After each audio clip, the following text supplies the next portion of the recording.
Hello guys, आप लोग सब कैसे हैं? This is Naveen and welcome to Naveen automation labs in Hindi. ये मेरे को इंग्लिश में बोलना ही पड़ेगा, बट या सो पिछले वाले वीडियो में मैंने आपको बताया था कि how to install Java and Eclipse कैसे इंस्टॉल करना है, कैसे डाउनलोड करना है, और हमने पहला प्रोग्राम भी लिखा था विंडोज में। अभी मैं बता रहा हूँ मैक मशीन में, अगर आपके पास मैकबुक है। सो मेरा जो मैकबुक है मैं क्विकली आपको दिखा देता हूँ। तो ये मेरा एक मैकबुक प्रो मशीन है जो कि around yeah, so MacBook Mojave, and the processor is 2.8 gigahertz core i7 and 16 GB RAM है. So I think that is more than enough. दूसरा ये कि अगर आपके पास मैकबुक पुराना वाला है, जैसे मैकबुक एयर है और उसमें 8 GB रैम है, दैट इज ऑल्सो ओके, कोई दिक्कत नहीं है उसमें। और 4 GB रैम तो वैसे भी मैकबुक में आता नहीं है, मैकबुक एयर में भी नहीं आता है। तो एटलीस्ट 4 GB से तो ऊपर होना ही चाहिए आपके पास RAM, I am talking about. तो प्रोग्राम जब हम लिखेंगे तो कोई चेंजेस नहीं होते हैं, प्रोग्राम एग्जैक्टली सेम रहेगा, चाहे आप विंडोज में लिखो या फिर मैकबुक में लिखो, उससे कोई फर्क नहीं पड़ता, या फिर आप लिनक्स में भी लिखो। तो लिनक्स का भी मैं, अगर मेरे को टाइम मिलेगा बाद में, तो एक वीडियो बना दूंगा कि how to install Java Linux operating system पे या यूनिक्स पे। तो मैकबुक कुछ लोगों के पास होता है, एंड अगर आप कंपनी में भी काम कर रहे हैं, कंपनी की तरफ से आपको लैपटॉप मिला है मैकबुक, सो फर्स्ट थिंग आपको क्या करना है, आपको जावा सेम वे से इंस्टॉल करनी है, बट इसकी जो फाइल होगी वो एग्जीक्यूटेबल फाइल होगी, वो डीएमजी फाइल की फॉर्मेट में होगी। तो मैं क्या करूंगा, I simple go to Oracle की वेबसाइट पे वापस से, I write JDK 1.8 download once again, and first link पे जाना है। ये लिंक मैं आपको डिस्क्रिप्शन में शेयर भी कर दूंगा। उसके बाद वापस से, जब मैंने आपको कल बताया था कि फर्स्ट सेशन में कि ये Java development kit 8U261 update आपको डाउनलोड करना है। जब आप इस वीडियो को बाद में देख रहे हो, मान लो 2 महीने बाद भी देख रहे हो, तो यहाँ पे कुछ डिफरेंट भी हो सकता है। 261 की जगह पता लगा कि 280 चल रहा है, 270 चल रहा है। तो ये नंबर डजेंट मैटर, आपको यहाँ पे JDK 1.8 लेना है। तो अब देखो, डिफरेंट ऑपरेटिंग सिस्टम के बेसिस पे क्या है कि आपकी बाइनरी फाइल होगी या फिर आपकी एग्जीक्यूटेबल फाइल होगी। तो you can see that tar file है या आरपीएम फाइल है लिनक्स पे, एंड सोलारिस यूनिक्स पे भी है, एंड देन विंडोज पे भी है, एंड मैक पे ये है। तो मैकबुक तो हमेशा वैसे भी 64 बिट में ही होता है, 32 बिट मैकबुक होता ही नहीं है।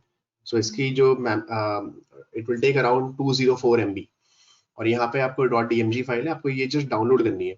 जब ये डाउनलोड करोगे तो आपको इंस्टॉल करना है। अब इंस्टॉलेशन में 10 से 15 मिनट लग जाते हैं, तो मैं उसको वीडियो में नहीं दिखाना चाहता। तो आप सिंपल जैसे नॉर्मल एक सॉफ्टवेयर डाउनलोड करते हैं, उसके बाद इंस्टॉल करते हैं, कंटिन्यू पे क्लिक करके यू आपको accept the licence agreement, and then that's it. इसके बाद जावा जो ऑटोमेटिकली इंस्टॉल होता है मैकबुक में, वो आपको देखना है, क्योंकि इसका थोड़ा फंडामेंटल डिफरेंट होता है मैकबुक के अंदर। मैकबुक के अंदर जो इन्वायरमेंट वेरिएबल होते हैं, वो आपको अपनी बैश प्रोफाइल में स्टोर करने पड़ते हैं। इसके अंदर कोई आप ऐसा नहीं होता कि माई कंप्यूटर पे राइट क्लिक करके एनवायरमेंट वेरिएबल्स पे जाओगे और सिस्टम एनवायरमेंट वेरिएबल्स वहां पे जाओगे, ऐसा नहीं होता। इसके जो सिस्टम एनवायरमेंट वेरिएबल्स होते हैं, वो आपकी बैश प्रोफाइल होती है। उस बैश प्रोफाइल में जितने भी इन्वायरमेंट वेरिएबल्स होते हैं, वो आपको स्टोर करने पड़ते हैं, वहां पे आपको एक्सपोर्ट करना पड़ता है। तो ठीक है, वो कैसे करेंगे, तो उसके लिए आपको अपने टर्मिनल पे जाना पड़ेगा। टर्मिनल, मैकबुक में टर्मिनल बोलते हैं, विंडोज में कमांड प्रॉम्प्ट बोलते हैं। तो बोथ आर सेम थिंग, ऐसा कोई डिफरेंस नहीं है। तो जैसे मान लो ये मेरा टर्मिनल है, एक बार मैं इसको क्विट करके वापस ओपन करता हूँ। सो बाय डिफॉल्ट आपको टर्मिनल डाउनलोड नहीं करना है, ये आपको वहीं पे मिलेगा ऑलरेडी मैकबुक के अंदर। सो आप यहाँ पे आके सर्च कर सकते हो अपनी ग्लोबल सर्च में, you just click on terminal, and उसके बाद आपको ये कमांड प्रॉम्प्ट दिखेगा। एंड यहाँ पे आपको फर्स्ट ऑफ ऑल चेक करना है कि जावा ऑलरेडी है या नहीं है। सो ऑब्वियसली जावा मेरे सिस्टम पे ऑलरेडी है, तो अगर मैं चेक करता हूँ कि Java space hyphen hyphen version, sorry let's take with Java hyphen version, तो you can see that 1.8 144 update मेरे पास अवेलेबल है ऑलरेडी। ठीक है, अभी ये इसलिए दिखा रहा है यहाँ पे क्योंकि जावा ऑलरेडी इंस्टॉल्ड है मेरे सिस्टम पे, जेडीके ऑलरेडी इंस्टॉल्ड है। जब इंस्टॉल नहीं होगा तो यहाँ पे दिखाएगा बैड कमांड और कमांड नॉट फाउंड और समथिंग लाइक दिस, राइट। तो अगर आपको बैड कमांड या कमांड नॉट फाउंड आ रहा है, तो अभी क्या करना है, आपको बैश प्रोफाइल में जाना है। तो बैश प्रोफाइल में कैसे जाओगे, पहले तो स्क्रीन क्लियर कर दो एक बार। उसके बाद आप जाओगे सिंपल, अब विम एडिटर खोल लो या वीआई एडिटर खोल लो। उसके बाद आपको होम डायरेक्टरी में जाके एक बैश अंडरस्कोर प्रोफाइल नाम की फाइल होती है, उसको विम में ओपन करना है। विम इज एडिटर, जो हमें पता ही है कि आप इसको नोटपैड में, या तो प्रोफाइल में जाके उसको नोटपैड या किसी सबलाइन टेक्स्ट में ओपन करो, या फिर आप डायरेक्टली कमांड प्रॉम्प्ट में ओपन कर दो विम में, या वीआई एडिटर में ओपन कर दो। तो मैं जब इसको ओपन करता हूँ, तो ये बोलेगा कि कुछ इंस्ट्रक्शंस होंगे, इसके बाद आप एंटर करोगे तो आप देखोगे कि यहाँ पे जो पाथ है, काफी सारे पाथ है। देखो, एंड्रॉइड होम का पाथ है, क्योंकि मैं एंड्रॉइड डेवलपमेंट भी कर रहा था या मैं एपीएम पे काम कर रहा था, और मेवन का भी पाथ है यहाँ पे, एंड जावा का भी पाथ है यहाँ पे। तो आपको क्या करना है, ये दो लाइंस ऐड करनी है। Remember this thing. देखो मैं थोड़ा सा हाईलाइट कर देता हूँ, ये वाली दो लाइंस। ओके, तो आपकी यूजर डायरेक्टरी में एक लिब एग्जीक्यूटेबल जावा अंडरस्कोर होम डायरेक्टरी बन जाएगी ऑटोमेटिकली, उसके अंदर बिन फोल्डर रहेगा। तो आपको पहले क्या करना है, जावा अंडरस्कोर होम को एक्सपोर्ट करना है। तो आपको लिखना है, अब आप ई कैपिटल लिखो या स्मॉल लिखो वो डजेंट मैटर, बेटर है कि आप ई स्मॉल लिखो। एंड जावा अंडरस्कोर होम को कैपिटल लेटर में लिखना है, is equal to dollar, means इस पर्टिकुलर वेरिएबल पे, इस पर्टिकुलर लोकेशन पे जो भी वैल्यू है वो जावा अंडरस्कोर होम में डाल दो। उसके बाद जावा अंडरस्कोर होम के अंदर एक बिन फोल्डर भी होगा। तो आपको क्या करना है, एक पाथ वेरिएबल, रिमेंबर जब मैंने विंडोज में बताया था कि एक पाथ वेरिएबल होता है और एक सिस्टम वेरिएबल होता है। तो पाथ वेरिएबल में जाके आपको क्या करना है कि जो जावा अंडरस्कोर होम की जो वैल्यू है, जो जावा अंडरस्कोर जहां पर जेडीके 8 इंस्टॉल है, उसके बिन फोल्डर में जाओ और उसको पाथ जो ऑलरेडी अवेलेबल है, जो दूसरे जो पाथ वेरिएबल है उनके साथ अपेंड कर दो। ठीक है, इसको इतना समझने की जरूरत नहीं है कि ये सिंटेक्स क्या है, सिंटेक्स यहाँ पे डजेंट मैटर। आपको बस ये दो लाइन ऐड करनी है। तो ये जो दो लाइन है मैं डिस्क्रिप्शन में दे दूंगा आपको, जस्ट जावा जैसे आप इंस्टॉल कर लो, आपको ये दो लाइन ऐड करनी है एनवायरमेंट वेरिएबल में। जब ये एनवायरमेंट वेरिएबल में ऐड हो जाएगा, तो आप देखो ऐड कैसे करनी है, आपको विम में जाना है, press I, I mean the insert mode. तो यहाँ पे आ जाएगा कि इंसर्ट मोड। जब तक आप इंसर्ट मोड में नहीं हो, तो मान लो कि मेरे को इंसर्ट मोड से बाहर आना है, तो आप प्रेस एस्केप। अभी आप इसमें कुछ नहीं लिख सकते, इसके अंदर अगर लिखोगे भी तो देखो ऑलरेडी मैं इंसर्ट मोड में हूँ, तो मान लो कि मैं इंसर्ट मोड से बाहर आ गया। मान लो कि मैं एक बार उसको दोबारा क्लोज करके रन करता हूँ। देखो मैं, क्योंकि वीआई एडिटर थोड़ा सा डिफरेंट होता है। देखो मैं वापस से बैश प्रोफाइल एंटर करता हूँ, एंड अभी मैं कुछ नहीं लिख पा रहा हूँ। देखो जब जैसे ही मैंने आई दबाया तो मैं इंसर्ट मोड में चला गया। तो be careful while doing anything over here. देखो बैक टू, इसको एक्सपोर्ट कर दो, नहीं तो मेरे सिस्टम की सेटिंग्स पूरी हिल जाएगी। ठीक है, तो ये एक्सपोर्ट पाथ कर दिया। जैसे ही आप आई प्रेस करोगे तो आप इंसर्ट मोड में आ जाओगे, तो यहाँ पे इंसर्ट लिखा हुआ आएगा। जैसे ही इंसर्ट लिखा हुआ आएगा तो आपको ये दो लाइन कहीं पे भी ऐड कर दो आप। ठीक है, अगर आपके पास ब्लैंक स्क्रीन है, यहाँ पे कुछ भी नहीं है ऑलरेडी, तो आप टॉप पे भी कर सकते हो, बॉटम पे भी कर सकते हो, वो मैटर नहीं करता। तो जैसे ही आप यहाँ पे ऐड करोगे, उसके बाद आपको एग्जिट होना है। तो एग्जिट होने के लिए प्रेस एस्केप दबाओ कीबोर्ड से, press colon W Q, W Q mean save and exit, save and exit. Okay, and वापस से विम में चेक कर लो, क्रॉस चेक कर लो कि यस है या नहीं है, एंटर। तो आप देखोगे कि ये दो पाथ एडिट हो गए हैं। अब क्या करना है, हमें वेरीफाई करना है कि जावा जो 8 है वो पाथ है या नहीं है। तो वापस से मैं बाहर जाता हूँ, colon W Q exit, and then check the same command again that we did this. तो आपको यहाँ पे ये देखने स्टार्ट हो जाएगा, सिंपल। इसके बाद आपको एक्लिप्स इंस्टॉल करना है, एक्लिप्स सेम वे। मैं वापस से एक बार क्विकली आपको लिंक दे देता हूँ। मैकबुक में भी एक्लिप्स का कोई वर्जन नहीं है एज सच कि भाई आपको सेपरेट वर्जन डाउनलोड करना है। मैकबुक का वर्जन एक्लिप्स डाउनलोड करना है, बट ऐसा नहीं कि वो स्पेशल वेबसाइट है या उसके लिए, आपको eclipse.org पे ही सारे डाउनलोड वर्जन मिल जाएंगे। तो आप एक काम करो, ये वाला वर्जन डाउनलोड कर लो, एक्लिप्स आईडी फॉर जावा ई, ये लेटेस्ट है। इसके ऊपर पैकेज अवेलेबल हेयर, इस पर क्लिक करो, एंड यहाँ पे आपको देखो वही विंडोज का 64 बिट, मैक का 64 बिट, एंड लिनक्स 64 बिट आपको डाउनलोड करना है। एक्लिप्स के काफी और भी वर्जन हैं, जावा डेवलपर्स और Java EE developers for C plus plus, Eclipse committees, PHP developers. आप जावा में जावास्क्रिप्ट और पीएचपी का कोड भी लिख सकते हो। ठीक है, बट ये सब हमें करना नहीं है। तो अभी आपको सिंपल पहले वाले में जाके इस 64 बिट पे आप जब क्लिक करोगे, तो ये आपको एक जिप फाइल देगा, और यहाँ से अब आप ऑटोमेटिकली डाउनलोड स्टार्ट कर सकते हो। अराउंड 200-300 MB का होगा। जब आप उसको इंस्टॉल कर दोगे, तो आपको अनजिप करना है, एंड देन किसी भी फोल्डर में रखो, चाहे आप डॉक्यूमेंट्स में रखो, कहीं भी रखो, दैट डजंट मैटर।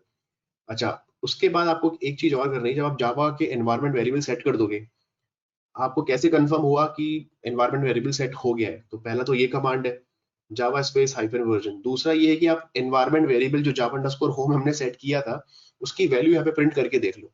तो आपको कैसे प्रिंट करना है, echo dollar Java underscore home, it means print this particular environment variable. Echo is the print command. ठीक है गाइस, एको एक प्रिंट कमांड है जो कि शेल पे रन होता है। अब जब रन इसको करोगे, तो देखो ये आपका जावा का पाथ है मेरे मैक सिस्टम पे, जो कि विंडोज में थोड़ा डिफरेंट होता है। विंडोज में सी प्रोग्राम फाइल जावा मिलता है, यहाँ पे ऐसे होता है library Java, Java virtual machine JDK 1.8 and contents and home. यही का यही पाथ आपको काफी जगह पे काम आएगा। आप एंड्रॉइड डेवलपमेंट कर रहे हो या एपीएम में कुछ टेस्ट केस लिख रहे हो, ऑटोमेट कर रहे हो, या फिर आप जेनकिंस रन कर रहे हो, तो ये पाथ एग्जैक्टली पाथ आपको देना पड़ेगा अगर आप मैकबुक पे काम कर रहे हो तो। ठीक है, तो एक बार चेक कर लेना कि ये एको जावा अंडरस्कोर होम आ रहा है नहीं आ रहा। ये तभी आएगा जब आपने एनवायरनमेंट वेरिएबल प्रॉपर्ली सेट किया है। उसके बाद आप इक्लिप्स डाउनलोड कर लो, उसके बाद इक्लिप्स को आपको ओपन करना है। तो यहाँ पे मेरे ऑलरेडी बहुत सारे प्रोजेक्ट्स हैं, तो ये प्रोजेक्ट्स इग्नोर कर दो quickly. Same way you have to create another project. Let's see मैं एक नया प्रोजेक्ट क्रिएट कर रहा हूँ, new Java project. Project is important, सबसे पहले आपको प्रोजेक्ट क्रिएट करना ही करना है। तो मान लो मैंने दे दिया कि सेलेनियम सेशंस फॉर हिंदी, ठीक है। उसके बाद आपने यहाँ पे कर दिया JRE 1.8, ये सेलेक्ट करना है, ये मैंने आपको ऑलरेडी बता चुका हूँ। एंड मेक श्योर आपकी जो JRE है वो 1.8 को पॉइंट कर रही है। उसके बाद नेक्स्ट पे क्लिक करोगे एंड उसके बाद क्लिक ऑन फिनिश। जैसे आप क्लिक ऑन फिनिश करोगे, लेफ्ट हैंड साइड में ये प्रोजेक्ट क्रिएट हो जाएगा। इसमें वही JRE सिस्टम लाइब्रेरी जो कि मेरी JDK पाथ से आ रही है, जावा अंडरस्कोर होम पाथ से आ रही है, वो सारे के सारे यहाँ पे जार फाइल ऐड हो जाएगी। SRC के अंदर मेरे को सोर्स कोड लिखना पड़ेगा, and dot class path dot project आप इग्नोर कर सकते हो अभी। और ये मेरा प्रोजेक्ट है, एक वर्क स्पेस के अंदर है। तो अगर आप इसको वर्क स्पेस देखना है आपको कहाँ पर है ये, सो आपको राइट क्लिक करना है एंड सिंपल प्रॉपर्टीज में जाके जावा बिल्ड पाथ और सॉरी रिसोर्स में जाके यहाँ पे इस लोकेशन पे मेरा ये वर्क स्पेस पड़ा हुआ है। तो कल को कहते हैं ना कि नहीं है यहाँ से कुछ डिलीट भी हो गया इक्लिप्स से, तो ऐसा नहीं है कि वो वर्क स्पेस से डिलीट हो जाएगा। तो इट्स ओके अगर डिलीट हो गया तो वो वर्क स्पेस में ऑलरेडी है। आपको ये जस्ट फोल्डर उठा के कल को किसी और दूसरे लैपटॉप पे रखना है तो वहां पे भी रख सकते हो, या गिट रिपोजिटरी में मूव कर सकते हो। ठीक है, वो सब बाद में बात करेंगे।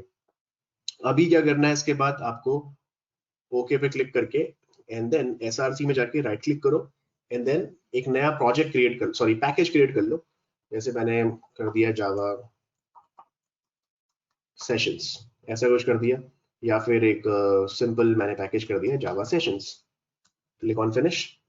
पैकेज के अंदर ही हमेशा क्लास बनाओ, डायरेक्टली SRC में मत बनाओ, otherwise it's not a good practice. Standard भी इंडस्ट्री स्टैंडर्ड के अकॉर्डिंग भी नहीं है कि आप सिंपल डायरेक्टली SRC में डायरेक्टली एक क्लास बना रहे हो, या फिर इस प्रोजेक्ट के अंदर डायरेक्ट क्लास बना रहे हो। नहीं, आपको सारा जो कोड लिखना है वो SRC में लिखना है, डिफरेंट पैकेजेस के अंदर। तो मैंने मान लो एक जावा सेशंस लिखा, राइट क्लिक करा और एक सिंपल क्लास बनाया। Let's see class again hello world मेरे को प्रिंट करना है।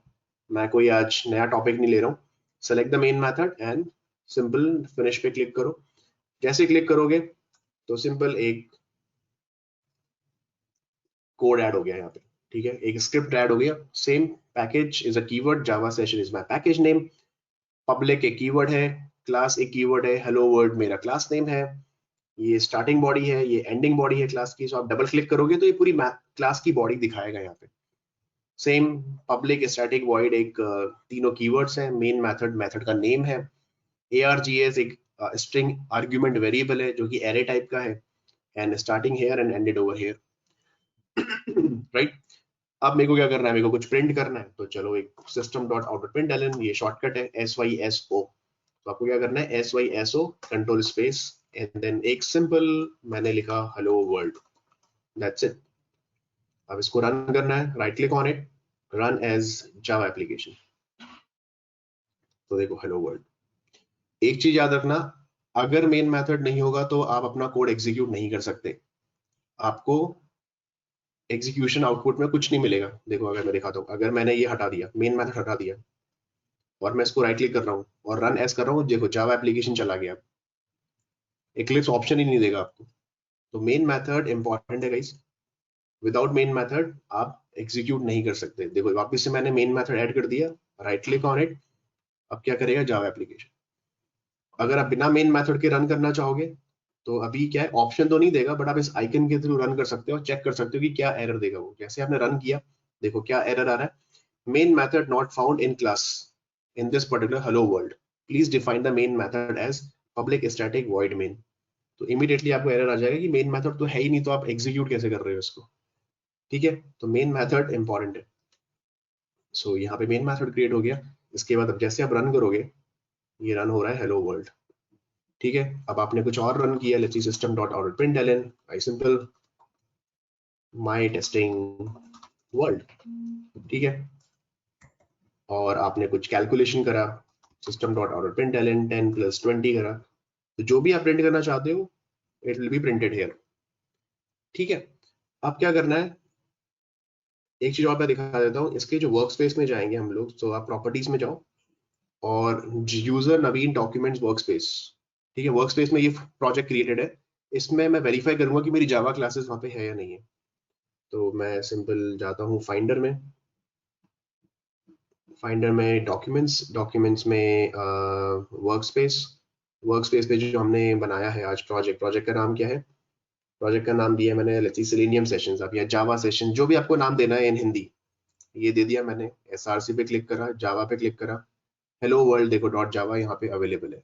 इसको आपको किसी भी एडिटर पे ओपन करना है, ओपन कर सकते हो। लेट्स सी मैंने इसको कर दिया नोट्स में, या फिर आपने सब लाइन में, या टेक्स्ट एडिट पे, तो नोटपैड में ओपन करना है, किसी में ओपन करना है, तो आपको ये दिख जाएगा, सेम का सेम कोड यहाँ पे दिख जाएगा, ठीक है। इसी प्रोग्राम को आप कमांड लाइन से भी एग्जीक्यूट कर सकते हो, जैसे मैंने कल बताया था कंपाइलर के थ्रू, और सीधा जावा सी एंड जावा भी कर सकते हो, वहां से भी आप इसको रन कर सकते हो। अभी मैं वापस इस पे जाता हूँ फाइंडर पे, और वापस से डॉक्यूमेंट्स वर्क स्पेस, एक्चुअली मेरे को दूसरा नाम देना चाहिए था जावा सेशन हिंदी, बट ठीक है बाद में चेंज भी कर सकते हैं। तो एसआरसी में तो आपका जावा सेशन जो फोल्डर बना है डॉट जावा फाइल है यहाँ पे, तो डॉट जावा फाइल का मतलब होता है ये जावा फाइल है, इसमें जावा का कोड है, और इसमें कितने बाइट साइज है, 216 बाइट्स है, जो कि आपकी मेमोरी स्पेस में है, देखो। और what kind of file it is, this is Java, मैं दिखा देता हूँ एक बार, ये छोटी छोटी चीजें हैं जो शुरू में ही बता देना चाहूँ, देखो जावा सोर्स कोड, आप सोच रहे हो ये सब क्या बता रहे हो, लेकिन इंपॉर्टेंट होती है कभी कभी, ठीक है। और ये डॉट जावा एक्सटेंशन होगा, जैसे डॉट EXE होता है, या डॉट XLS होता है, या डॉट PDF होता है, वैसे ये हो जाएगा। अब आप बैक जाओ, बैक में देखो बिन फोल्डर क्रिएट होता है, इस बिन फोल्डर में भी वो जावा सेशन देखेगा, लेकिन इसमें डॉट क्लास है, यानी जब आप उसको कंपाइल कर देते हो कोड को, उसके बाद ये डॉट क्लास बनती है यहाँ पे, ठीक है गाइस। जैसे आप जावा का कोड लिखते हो इक्लिप्स के अंदर, इमीडिएटली एक डॉट क्लास यहाँ पे बन जाएगी, तो डॉट जावा SRC फोल्डर में बनेगी, यहाँ पे बनेगी, और एक और इंटरनली ये बिन फोल्डर बनाएगा, देखो SRC के साथ ही एक बिन फोल्डर है, इसमें सारी डॉट क्लास फाइल ऐड होती जाएगी। अगर आप इसको यहीं पे ओपन करोगे, देखो दोनों फोल्डर सेम है, इसमें होगी डॉट जावा और इसमें होगा डॉट क्लास। तो जब आप इस कोड को कंपाइल करते हो, जैसे ही मैंने कोड लिखा है यहाँ पे, जैसे ही मैंने कंपाइल किया, तो ये डॉट क्लास बन गई। तो डॉट जावा में आपको जावा का कोड दिखेगा, लेकिन जैसे ही आप उसको डॉट क्लास बनाओगे और डॉट क्लास को ओपन करने की कोशिश करोगे, देखो मैं इसको ओपन करता हूँ किसी नोट पैड के अंदर, तो मैं किसी एप्लीकेशन में जाता हूँ, मान लो लेट्स सी, चलो सब लाइन में ओपन कर देते हैं, या फिर टेक्स्ट एडिट में ओपन कर देते हैं, ठीक है। अब इसको मैं दिखाता हूँ यहाँ पे जो दिखता कैसा है, ये बिल्कुल भी जावा कोड की जैसे नहीं दिखेगा, ये यहाँ पे दिखेगा, देखो दिख रहा है आपको, ठीक है। ये कोड आपको समझ में नहीं आएगा, लेकिन जावा क्या करेगा, इसको एक मशीन लैंग्वेज में कन्वर्ट करेगा, एंड सॉरी बाइट कोड में जनरेट करेगा, उसके बाद मशीन कोड में जनरेट करेगा रन करने के बाद में, सो दैट मशीन इसको अंडरस्टैंड कर सके। तो यहाँ पे ये डॉट क्लास है, ये रीडेबल फॉर्मेट में नहीं है, देखो आपको कुछ गार्बेज कैरेक्टर्स दिख रहे हैं, ये सब दिख रहा है, ठीक है। तो ये जो है, ये जावा कोड नहीं है, ये डॉट क्लास फाइल है। जैसे आप कोड को कंपाइल करते हो, कंपाइलर इसको इस फॉर्मेट में, कंपाइलर फॉर्मेट में कन्वर्ट कर देता है, ठीक है। तो ये याद रखना कि डॉट जावा और डॉट क्लास में डिफरेंस क्या होता है। ओके, सो बस आज के लिए इतना ही करते हैं। मैकबुक है तो प्लीज इंस्टॉल करके देख लो, यही का यही फोल्डर स्ट्रक्चर गाइस आपको विंडोज में भी दिखेगा। जैसे आप अपने प्रोजेक्ट में जाओगे तो बिन में आपको डॉट क्लास दिखेगा, एंड SRC में आपको डॉट जावा मिलेगा। तो जैसे जैसे आप जावा क्लासेस ऐड करते जाते हो, वैसे वैसे डॉट क्लास बनती जाती है यहाँ पे। कल को आपने 50 जावा क्लास बनाई, तो 50 की 50, 50 की 50 जावा सेशंस में डॉट क्लास फाइल बनती जाएगी ऑटोमेटिकली, ठीक है। सो इतना ही काफी है आज के लिए। सो आई होप आप लोगों को पसंद आ रहा है हिंदी में चैनल, हिंदी में लर्निंग, एंड पसंद आ रहा है तो प्लीज सब्सक्राइब कर दो, लाइक कर दो, शेयर कर दो, लिंक पे, लाइक लिंक पे क्लिक कर दो, एंड बेल आइकन है उस पर क्लिक कर दो, जो भी नए वीडियोस आएंगे वो नोटिफिकेशन आपको ऑटोमेटिकली मिल जाएगा। चलो take care, thank you so much, and next video में मिलते हैं फिर, बाय बाय।